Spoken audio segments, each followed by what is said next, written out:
আমি বেঁচে থাকাকালীন যোগ্য প্রার্থীদের কারো চাকরি কেড়ে নিতে দেব না। It is my commitment. আর একজন বিচারপতি এলেন, একজন প্রধান বিচারপতির একটা রায়কে আর একজন প্রধান বিচারপতি সম্পূর্ণভাবে যোগ্য অযোগ্য না দেখে বাতিল করে দিলেন। মনে রাখবেন, আমায় যদি কেউ চ্যালেঞ্জ করে, আমি কিন্তু চ্যালেঞ্জটাকে মোকাবিলা করতে জানি। আজকে আমার এখানে উপস্থিত সমস্ত বঞ্চিত যারা একটা কলমের খোঁচায় জীবনটাকে সংকটের মধ্যে এনে দাঁড় করিয়েছেন, ভাববেন না আমরা এটাকে ভালোভাবে মেনে নিতে পেরেছি। আপনাদের শোকে আমাদের হৃদয়ও পাথর হয়ে গেছে। আপনাদের শোকে আমরা মানবিক মানুষ। মনে রাখবেন, আমাদের রক্ত যেমন আছে, মাংস যেমন আছে শরীরে, আমাদের হৃদয়ে কিন্তু পাথর নেই। এবং তাই একথা বলার জন্য আমাকে জেলেও ভরে দেওয়া যেতে পারে, কিন্তু আই ডোন্ট কেয়ার। আমি মনে করি মানুষ যখন বিপদে পড়ল, সে লাল কি সাদা কি হলুদ বা সবুজ আমার দেখার দরকার নেই। তাদের পাশে দাঁড়িয়ে তাদের অহংকার, তাদের মর্যাদা, তাদের সম্মান, তাদের অস্তিত্ব, তাদের অস্মিতা সব কিছু ফিরিয়ে দেওয়ার দায়িত্ব আমরা কেউ অস্বীকার করতে পারি না। আমি দেখছিলাম পুরো কেস স্টাডি করে। আমার সাথে অনেক ভাইস চ্যান্সেলররা এখানে আছেন, আপনাদের সাপোর্ট দিতে এসছেন।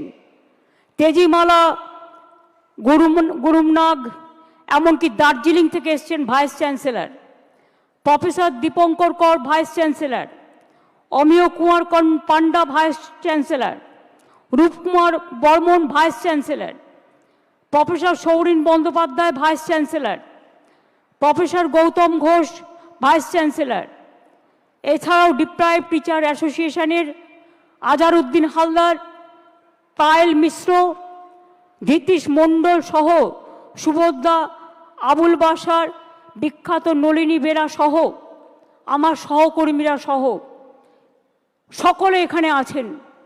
চিফ সেক্রেটারি নিজে এখানে আছেন মনোজ পন্ত। আমার এখানে এডুকেশন মিনিস্টার আছে, এডুকেশন সেক্রেটারি আছে, আমার এখানে আরও 5-6 জন মিনিস্টার আছেন।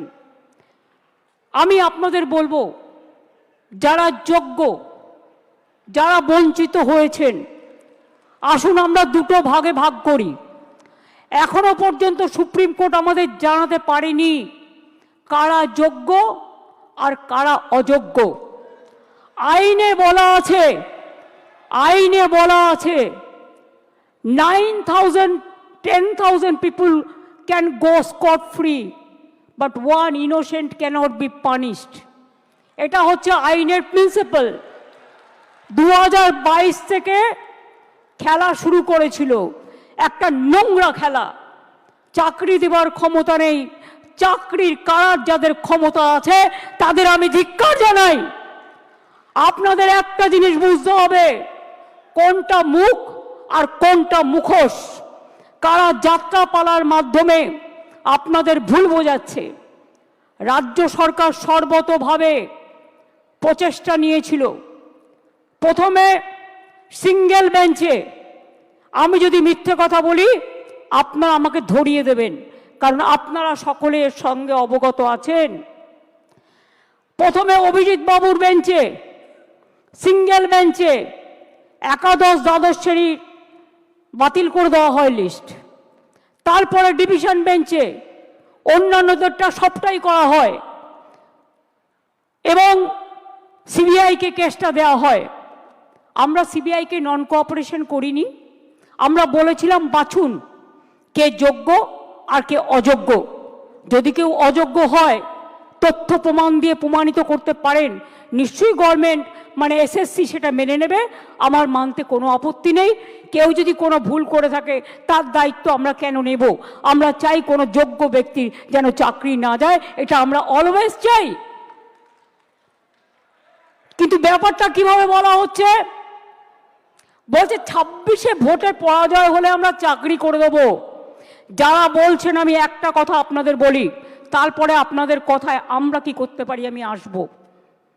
তার কারণ কদিন ধরে আমাকে প্রচণ্ডভাবে, যে মানুষটা জানে না কি হয়েছে, যে মানুষটা কোনো ব্যাপারে আমি চ্যালেঞ্জ করে বলছি, আমি আমার জীবনে জেনে শুনে কোনো পানিশমেন্ট কাউকে দিইনি, এবং মনে রাখবেন জেনে শুনে কারো চাকরি খাইনি।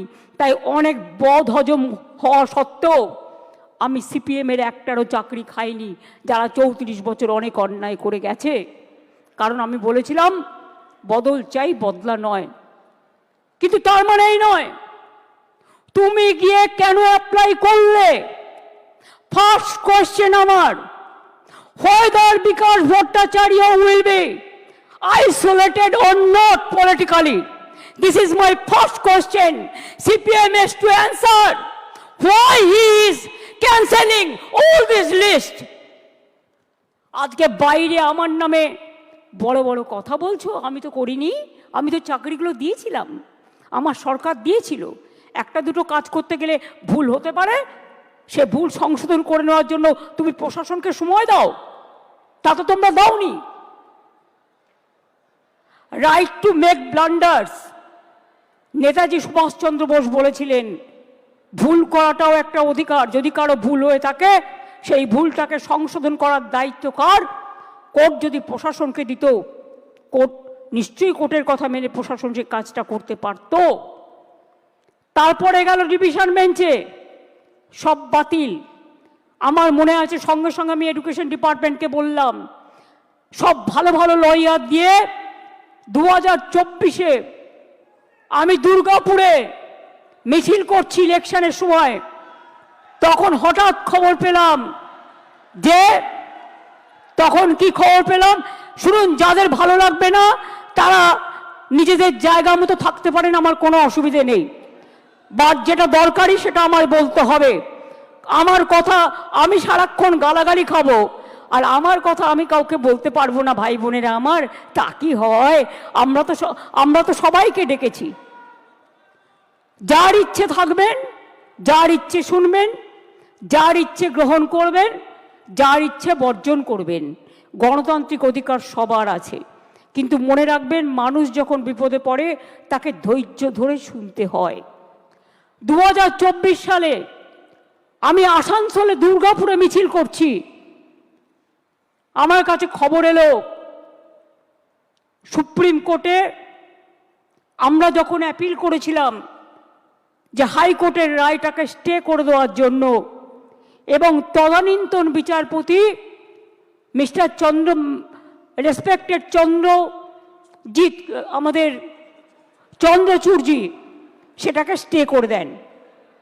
অর্থাৎ হাইকোর্ট থেকে যে ভবিষ্যৎটা অনিশ্চিত হয়েছিল সেই ভবিষ্যৎটা তিনি নিশ্চিন্ত করে দেন। তারপর আবার দেখলাম আরেকজন বিচারপতি এলেন, একজন প্রধান বিচারপতির একটা রায়কে আর একজন প্রধান বিচারপতি সম্পূর্ণভাবে যোগ্য অযোগ্য না দেখে বাতিল করে দিলেন। মনে রাখবেন, আমায় যদি কেউ চ্যালেঞ্জ করে, আমি কিন্তু চ্যালেঞ্জটাকে মোকাবিলা করতে জানি। আমি কোর্টকে বলছি না, এটা কোর্টের দোষ নয়, দোষ তো সেই মুখ আর মুখোশদের যারা আপনাদের নিয়ে খেলা করেছে। বাট আমি একটা কথা বলতে চাই, আমি বেঁচে থাকাকালীন যোগ্য প্রার্থীদের কারো চাকরি কেড়ে নিতে দেব না। It is my commitment.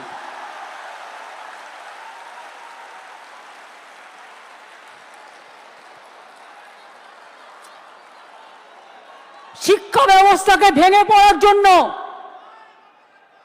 ভেঙে ফেলে দেওয়ার জন্য, শিক্ষা ব্যবস্থাকে ভেঙে ফেলার জন্য একটা চক্রান্ত চলছে, একটা পরিকল্পনা চলছে। 9, 10, 11, 12 টিচাররা gateway of the higher education তারা তৈরি করে। তারা অনেকে খাতা দেখছে, তারা অনেকে গোল্ড মেডালিস্ট আছে, তাদের জীবনে ভালো রেজাল্ট করে এসছে, সবাইকে চোর বলে দিচ্ছেন, সবাইকে অযোগ্য বলে দিচ্ছেন। এই বলবার অধিকার আপনাদের দিল কে? আমি সরাসরি চ্যালেঞ্জ করছি। আর এই রায়ের পেছনে কিছু খেলা তো নেই। সেই খেলাটা কে খেলেছেন? একজন প্রধান বিচারপতি স্টে করে দিচ্ছেন। আমরা তো মনে করি আইনের সম্মান একজন যেটা করে, উচ্চ আদালতের সর্বোচ্চ আদালত ন্যায় দেবেন, এটাই আমরা আশা করি। বিচারের বাণী যেন নীরবে নিভৃতে না কাঁদে, এটাই আমরা আশা করি। আমরা আশা করি কণ্ঠ আমার রুদ্ধ আজকে, বাসি সঙ্গীত হারা অমাবস্যার কারা। লুপ্ত করেছে আমার ভুবন দুঃস্বপ্নের তলে, তাই তো তোমায় শুধাই অশ্রু জলে। যাহারা তোমার বিছাইছে বায়ু, নিভাইছে তব আলো, তুমি কি তাদের ক্ষমা করিয়াছ? তুমি কি বেসেছ ভালো? আমরা সরকারের পক্ষ থেকে শিক্ষা ব্যবস্থা যাতে ভেঙে না পড়ে, তার জন্য আমরা প্রথমে আমি একটু কোর্টের ভাষায় বলি। কোর্টের ভাষাটা, তার কারণ মনে রাখবেন, কোর্ট যখন একটা রায় দেয়, সে রায়টাই নাকি চূড়ান্ত রায়। সেই জন্য একটু কোর্টের ভাষায় বলি। সুপ্রিম কোর্ট বলেনি কে যোগ্য কে অযোগ্য, তালিকা দেয়নি। সরকারকে যোগ্য ও অযোগ্যদের আলাদা করার সুযোগ আদালত দেয়নি। ফ্যাক্ট ফাইন্ডিংয়ের অনুমতিও দেয়নি। সিবিআই যা যা কাগজপত্র চেয়েছিল তদন্ত করার জন্য, এসএসসি সব কাগজপত্র তাদের দিয়ে সাহায্য করেছিল। আমরা লয়ার কাদের দিয়েছিলাম শুনে রাখুন। আমরা লয়ার যাদের দিয়েছিলাম এবং এখনও দেব, সেই লয়ার কারা একটু জেনে রাখুন, আপনাদের জানার প্রয়োজন হয়। তার কারণ, জাস্ট এ মিনিট,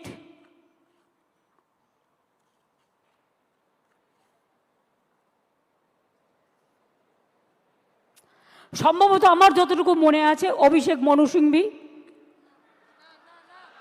ছাত্রদের হয়ে লড়েছে। যাই হোক, তোমাদের সাপোর্ট দিয়েছি আমরা, হেল্পিং হ্যান্ডস। অভিষেক মনু সিংভি, এবার আমরা বলেছি, এবার আমরা কাদের নিচ্ছি সেটা বলে দিচ্ছি।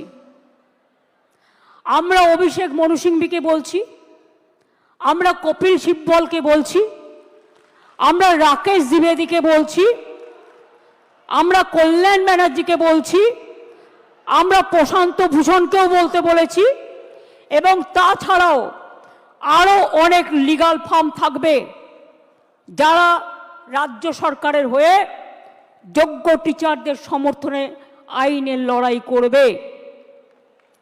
আমি কোর্টের কথায় বলছি, এই লাইনটা আমি বলবো কোর্টের কথায়। কারণ মনে রাখবেন, আজকে যে আলোচনাটা হচ্ছে, এই রেকর্ডটা কেউ কেউ আবার ট্যাপ করে প্রধান বিচারপতির কোর্টে পাঠাবেন, আমাকে যাতে জেলে পড়া যায়। তাই মনে রাখবেন, আমি লটা জানি, আমি নিজেও লয়ার হিসেবে অনেকগুলো কেস করেছি। While we are bound by the ruling of the Honorable Supreme Court, যারা এটা কোর্টে পাঠাবেন ভালো করে শুনে নিন। While we are bound by the ruling of the Honorable Supreme Court, we are taking proactive steps to ensure that the situation is handled with the utmost care and fairness. We will explore all possible legal avenues, including seeking modifications of the judgment and other reliefs to provide justice to those who have been affected. যারা আজকে শিক্ষা কাঠামোকে সম্পূর্ণ ভেঙে দিয়েছে, আমি তাদের জন্য বলতে চাই, আমরা এটা নিশ্চিত করব। আমরা একটা ক্ল্যারিফিকেশন চাইব প্রথমে। তার কারণ, যে যারা এখন চাকরি করছেন, ভালো করে শুনুন, এইটা আমরা ক্ল্যারিফিকেশন চাইব কোর্টের কাছে ফার্স্ট, যে তারা আজকে কি করবেন। আপনারা যে বললেন নতুন করে পরীক্ষা নিয়ে লিস্ট করতে, আগে আমাদের জানতে হবে যে স্কুলের বাচ্চাগুলোকে তারা পড়াতেন, যারা স্কুলে যেতেন, যারা কাজ করতেন, যারা শিক্ষক শিক্ষিকারা আজও স্কুলে অনেকে যাচ্ছেন, তাদের জন্য আপনাদের কি ক্ল্যারিফিকেশন? স্কুল কে চালাবে? কাজগুলো কে চালাবে? না খেয়ে মানুষ মেরে দেবার অধিকার তো আমারও নেই, আপনারও নেই, কারোরই নেই। তাই এইটার ব্যাপারে আমার অনুরোধ, যারা চাকরি দিতে পারবেন না তারা যেন চাকরি কেড়ে না নেন, এটা নিশ্চিন্ত করবার জন্য যা করার এডুকেশন ডিপার্টমেন্ট করবে। আদালতের রায় বেরোনোর 15 মিনিটের মধ্যে আমি নিজে চিফ সেক্রেটারি এডুকেশন ডিপার্টমেন্টকে দিয়ে ডিটেলস মিটিং করিয়েছি এবং আমরা আমাদের প্রসেস শুরু করতে বলেছি। আদালতের রায় বেরোনোর 2 ঘন্টার মধ্যেই চিঠি পাঠানো হয়েছে কমিশনকে। আমার বিশ্বাস, আমি আপনাদের বলছি, আমি এখন ভবিষ্যতেরটাও বলে রাখছি, ধরুন ক্লারিফিকেশনে বলে দিল না চাকরি করা যাবে না যতক্ষণ পর্যন্ত ফ্রেশ অ্যাপয়েন্টমেন্ট হবে না। আমায় দুটো দিক ভেবে রাখতে হচ্ছে, কোনটা মাইনাস হতে পারে, কোনটা প্লাস হতে পারে। ইফ ইট ইজ মাইনাস, তাহলে আমরা কি করব?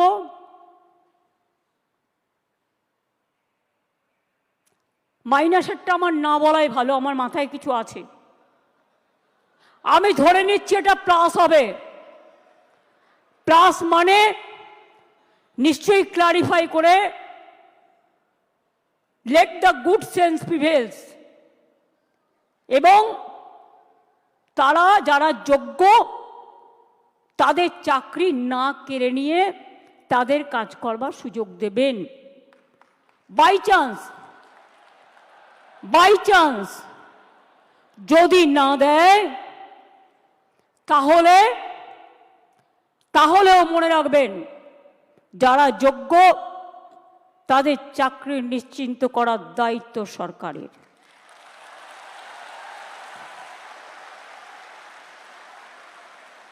পরিষ্কার বলছি, কোনো রাগঢাক নেই। সুপ্রিম কোর্টের আইন অনুযায়ী করব। কিভাবে করব?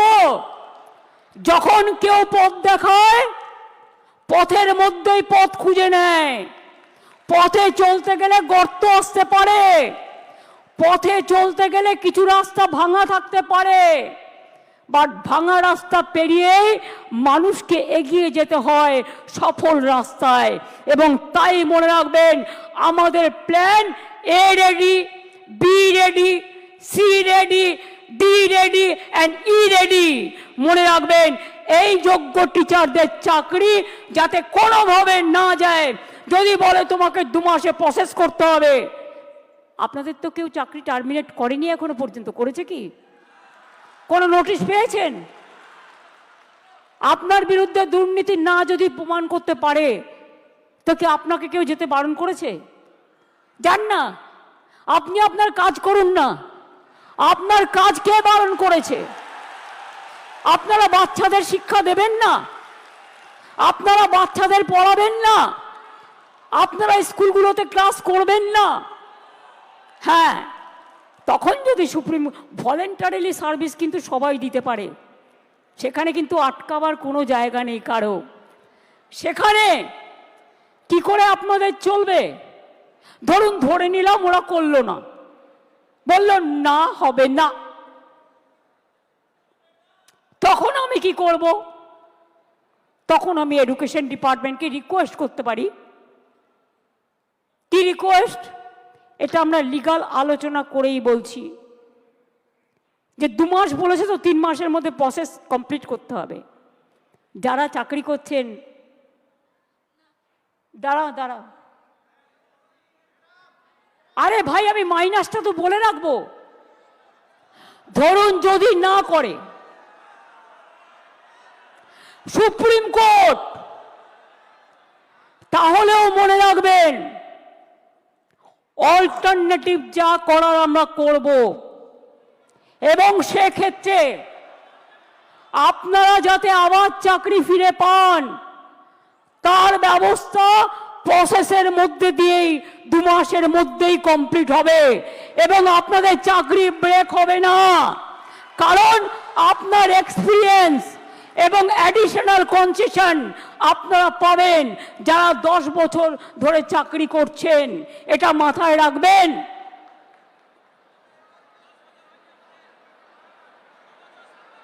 আমি চাই মানবিকতার খাতিরে সুপ্রিম কোর্ট কেসটা নিয়ে ক্ল্যারিফাই করে বলুন কারা যোগ্য কারা যোগ্য নয়, আমাদের হাতে লিস্টটা তুলে দিন। 2 হচ্ছে আমরা এটাও জানতে চাইব শিক্ষা ব্যবস্থাকে ভেঙে দেওয়ার অধিকার তো কারো নেই। 2-3টে এক্সাম্পল দিচ্ছি। মধ্যপ্রদেশের ভেপম কেলেঙ্কারি, বিজেপির রাজ্যে কতজন মানুষকে খুন করা হয়েছিল? 89 জন, আজ পর্যন্ত বিচার পায়নি। নিট নিয়ে অনেক অভিযোগ উঠেছিল, সুপ্রিম কোর্ট নিট কিন্তু বাতিল করে দেয়নি। শুধু বাংলাকে টার্গেট করা হচ্ছে কেন, এটা আমরা জানতে চাই। বিহারে কি হয়েছে, রাজস্থানে কি হয়েছে, ইউপিতে কি হয়েছে? সিপিএম এর আমলে চিরকুট দিয়ে চাকরি হয়েছে এবং বিজেপি রাজ্যেও হয়েছে। অস্বীকার করতে পারবেন না।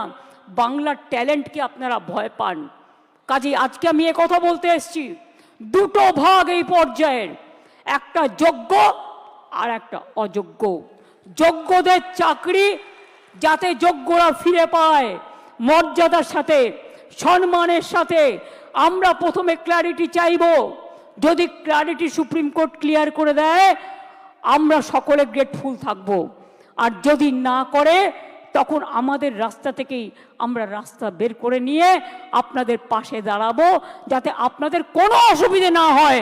2 মাস সাফার করলে 20 বছর সাফার করতে হবে না, আর ওই 2 মাসও পুষিয়ে দেবো। এটা মনে রাখবেন। আমার জীবনে কথা মানে কথা।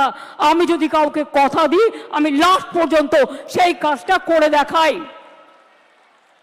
কারো দোয়া ভিক্ষে চাই না, আপনাদের ভিক্ষা করে খেতে হবে না। আমি জানি অনেক পরিবার আছে যারা গাড়ির জন্য লোন নিয়েছেন, বাড়ির জন্য লোন নিয়েছেন, বাচ্চার পড়াশুনো চালান, বৃদ্ধা বাবা মাকে দেখেন, ওষুধের খরচা দেন, সংসার চালান, নতুন করে বিয়ে করেছেন, তাদের সংসার তৈরি করেছেন। আপনারা কি ভাবেন আমি এত বোকা যে তাদের সবটা বাতিল করে দেব? তারা অযোগ্য নয় জেনেও? এটা হতে পারে না। যারা যোগ্য নিশ্চিন্তে থাকুন, ভরসা রাখুন, আস্থা রাখুন, পাবেনই, চিন্তা করবেন না। কারো চাকরি কেড়ে নেওয়ার অধিকার কারো নেই। আমরা ক্ল্যারিটি চাইব।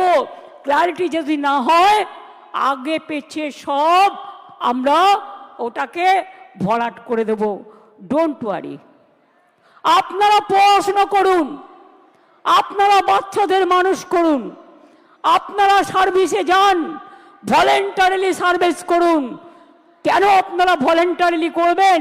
তার কারণ আমাদের সুপ্রিম কোর্টে ক্লারিফিকেশনের জন্য যেতে হচ্ছে বলে আইন মোতাবেক আমরা চাই আইন আপনাদের সুরাহা করুক। আর যারা রাস্তায় দাঁড়িয়ে চিৎকার করে আমায় গালাগালি দিচ্ছেন তাদের বলবো, আপনারা তো চারিদিকে লোক পুষে রেখেছেন। এই রায় তো আপনারা কলকাঠি নাড়েননি তো। মমতা ব্যানার্জিকে খাস্তা করতে গিয়ে মনে রাখবেন টিচারদের চাকরি কেড়ে নেবেন না, ওদের জীবন যৌবন কেড়ে নেবেন না, যোগ্যদের চাকরি কাড়বেন না, যোগ্য প্রার্থীদের অমর্যাদা করবেন না। মমতা ব্যানার্জিকে 1000বার আপনারা মিথ্যে কথা বলতে পারেন, কুৎসা করতে পারেন, চক্রান্ত করতে পারেন। মনে রাখবেন সুস্থ বাঘের থেকেও আহত বাঘ আরো ভয়ঙ্কর। এই আঘাত আপনাদের আঘাত নয়, এই আঘাত আমার ওপর মানসিকভাবে আঘাত, আমাদের সরকারকে আঘাত করেছে। এই আঘাতের প্রত্যুত্তর আমরা ফিরিয়ে দেব কাজের মধ্যে দিয়ে, সম্মানের মধ্যে দিয়ে, জীবন জীবিকার মধ্যে দিয়ে। চিন্তা করবেন না। আর কেউ কারো উস্কানি সুরে প্ররোচনা শুনে প্লিজ দয়া করে প্ররোচিত হবেন না। মনে রাখবেন মাথার ওপরে আমরা আছি, মামাটি মানুষের সরকার আছে, কারো প্রতি কোনো অবিচার আমরা করব না। এটা আমি কথা দিয়ে গেলাম, এটা আমি কথা দিয়ে গেলাম, এটা আমি কথা দিয়ে গেলাম। যারা বলছে 2026-এ করবেন, দাঁড়ান এক সেকেন্ড, আরেকটা শুনে নিন। ত্রিপুরায় 10,000 টিচারের চাকরি হয়ে গিয়েছিল কোর্টের জন্য। বিজেপির ম্যানিফেস্টে বলা হয়েছিল, প্রতিশ্রুতিতে প্রথমবার, এবার তো দ্বিতীয়বার এসছে, যে তারা জিতলে সব টিচারদের চাকরি ফিরিয়ে দেবে। দেয় তো নি, উপরন্তু যারা প্রতিবাদ করতে গিয়েছিল তাদের মাথাগুলো মেরে ফাটিয়ে দিয়েছে।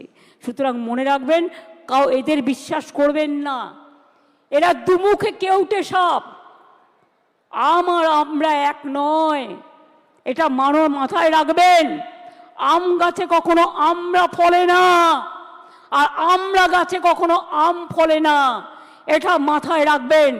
এবং তাই এই কেসটাও আমরা লড়বো, just like a royal Bengal tiger. আর আমি স্টুডেন্টদের বলবো, এই ডিপ্রাইভ টিচার অ্যাসোসিয়েশনের যারা আছে তারাও একটা গ্রুপ করে, আমরা যে লয়ারদের দিচ্ছি তারাও যদি মনে করেন তারা কনসাল্টিং প্রসেসে থাকবেন, তাদের স্যাটিসফ্যাকশানের জন্য আমি এডুকেশন মিনিস্টার এবং সেক্রেটারি এবং চিফ সেক্রেটারি এখানে আছে, তাদের রিকোয়েস্ট করব ওদের থেকেও একটা স্মল গ্রুপ তৈরি করে নাও। আর এদের আপনারা ডিপেন্ড করুন যাতে টাইম টু টাইম সঠিক মেসেজ আপনারা করতে পারেন। আমি এইটুকু বলবো, নিশ্চিন্তে থাকুন, ভরসা রাখুন। আগে আমাকে যোগ্যদেরটা ঠিক করতে দিন, আগে আমাকে যোগ্যদেরটা ঠিক করতে দিন, তারপরে আমি অন্য কথা বলবো, আমি আবার ডাকবো। আগে যোগ্যদেরটা হয়ে যাক, বাদ বাকি যারা থাকবেন, যাদের অযোগ্য বলা হচ্ছে তাদের বিরুদ্ধে কি কি এভিডেন্স আছে আমি দেখব। সত্যিই যদি এভিডেন্স প্রমাণিত হয় তারা অযোগ্য, তখন আমার কিছু হয়তো করার থাকবে না ওই ডিপার্টমেন্টে, কিন্তু সেটা নিয়ে আমরা আলোচনা করব পরে। আগে ফার্স্ট ফেজ যোগ্যদেরটা রক্ষা করা, সেকেন্ড ফেজ কাকে অযোগ্য বলেছে, কেন বলেছে, কি কারণে বলেছে, কোন এজেন্সি তদন্ত করেছে, কি কি কাগজপত্র আছে, টোটালটা দেখব। তারপরে তাদের নিয়ে আমি আলাদা করে মিটিং করে আমাদের কথা বলবো। আমার মনে হয় আপনারা নিশ্চিন্তে থাকুন, চিন্তা করবেন না, এবং যোগ্য অযোগ্যের মধ্যে গন্ডগোল লাগাবেন না। ভাই ঠিক আছে, ঠিক আছে, যে কেউ অ্যাপ্লিকেশন দিতে পারেন। আমি এটাই বলবো, নিশ্চিন্তভাবে আপনারা বাচ্চাদের শিক্ষা দিন এবং যোগ্যরা যারা আছেন শিক্ষা দিন, শিক্ষিত করুন। বাদবাকি যারা আছেন আমি বলেছি তো পরে কথা বলবো, তাদের সাথেও যখন সুযোগ হবে আমি নিশ্চয়ই তাদের কথা শুনবো। এবং ফার্স্ট আমাকে তদন্তটা করতে দিন, ফার্স্ট আমাদের তদন্তটা করতে দিন। আমরা দেখতে চাই, শুনুন, পথ যখন হারিয়ে যায় নতুন পথ একটা খুঁজে পাওয়া যায়। কাজেই দুটো পথই আমাদের কাছে, আমরা ক্লারিফিকেশন চাইব, আইনের ধারা অনুযায়ী কাজ করব, আইন মোতাবেক কাজ করব। বাট কারো চাকরি যাওয়াটা আমাদের ধর্ম নয়, চাকরি ফিরিয়ে দেওয়াটা, চাকরি করে দেওয়াটা আমাদের ধর্ম। আমি এইটুকু বলে আমি আশা করব শিক্ষক শিক্ষিকারা তাদের কাজে তারা যেমনভাবে কাজ করছেন তারা কাজ করবেন, তাদের যেন কোনো রকমভাবে কোনো অসুবিধে না হয়। শিক্ষক না হলে আমার শিক্ষা ক্ষেত্রটাই টোটাল কোলাপস করে যাবে, বাচ্চারা পড়াশোনা করতে পারবে না। অনেকে খাতা দেখছেন, তারা খাতা দেখতে পাচ্ছে না। ভাই দাঁড়াও, তুমি কি অযোগ্য লিস্টে আছো? দাঁড়াও, তুমি কি অযোগ্য লিস্টে আছো? তুমি যোগ্য না অযোগ্য লিস্টে? তো যোগ্যদেরটা তো বলে দেওয়া হয়েছে, আবার কি? We have said everything. I think it is clear. It is very clear. Nothing is left out. বলে দিয়েছি যারা যোগ্য তারা পাবেন, চিন্তা করার কোনো কারণ নেই। গায়ের জোরে ফোর্সফুলি তর্ক করে কিছু হয় না, ভালোবাসার দ্বারা যেটা হয়। তাই আপনাদের বলবো, এরপরেও যদি কারো কিছু বলার থাকে, আপনারা যে স্মল গ্রুপ আমরা তৈরি করে দিচ্ছি তাদের মাধ্যমে এডুকেশন মিনিস্টারকে মিট করে কথা বলুন। আমি যোগ্যদের চাকরি কাটব না, যেমন করেই হোক কোনো না কোনো ব্যবস্থা করে দেব, আমি এটুকু আপনাদের বলতে পারি। চিন্তা করবেন না, আগে কোর্টে যাব, কোর্টে গিয়ে কোর্টের সিদ্ধান্ত জানবো, কোর্টে ক্লারিফিকেশন নেব, তারপরে কি ব্যাপার কি ব্যাপার? ওটা তো আমি আইনের ব্যাখ্যা বললাম।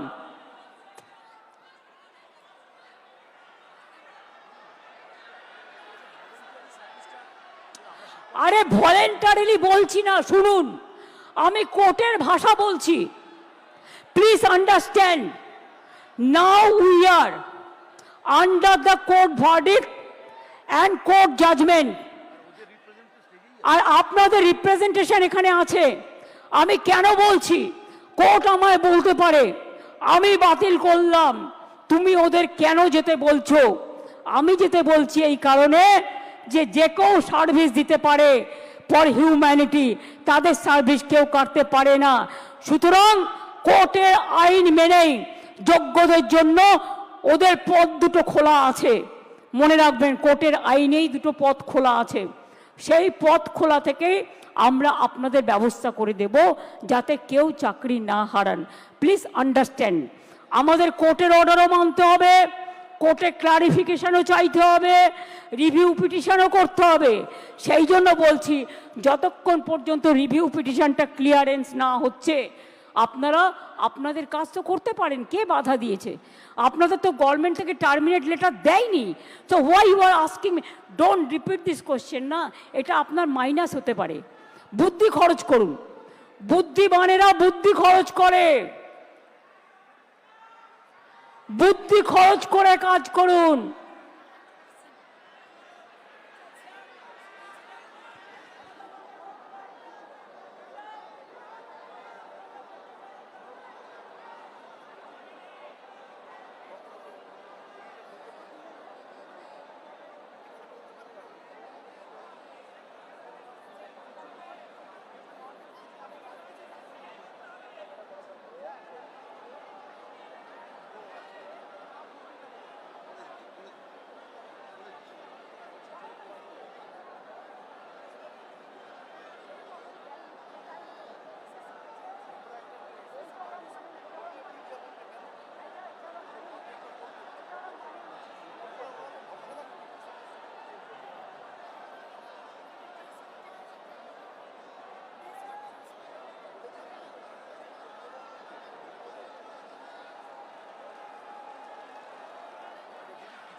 আমি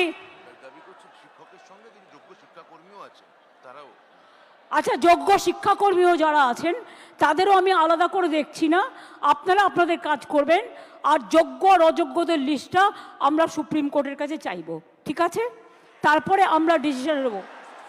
প্লিজ, আপনার চাকরি গেলে যেমন ক্ষতি, অন্যের চাকরিও যদি বিনা কারণে যায় যারা যোগ্য, সেটাও কিন্তু তাদের ক্ষতি, এটা মাথায় রাখবেন। তাছাড়াও সুপ্রিম কোর্ট আর একটা অপশান দিয়েছে। অপশানটা কি? যদি আপনারা কেউ পুরনো জায়গায় কাজ করে থাকেন, পুরনো জায়গাতেও আপনারা গেলে সেখানে আপনাদের নিয়ে নেবে। তিনটে অপশান সুপ্রিম কোর্ট দিয়েছে, এটা মাথায় রাখুন, ভালো করে কোর্টের আইনটা পড়ুন। আমি এখন ল অনুযায়ী বললাম, as per law which is possible for me, I clarified. Next our clarification, we will ask through our advocate to the highest court. এটাই লাস্ট ওয়ার্ড, এটাই এ, এটাই বি, এটাই সি, এটাই ডি, এটাই এ, এটাই এ টু জেড। এই ভরসাটুকু রাখুন। আশা করি ভালো থাকবেন, সুস্থ থাকবেন, কাজ চালিয়ে যান। অনেক অনেক ধন্যবাদ। জয় বাংলা।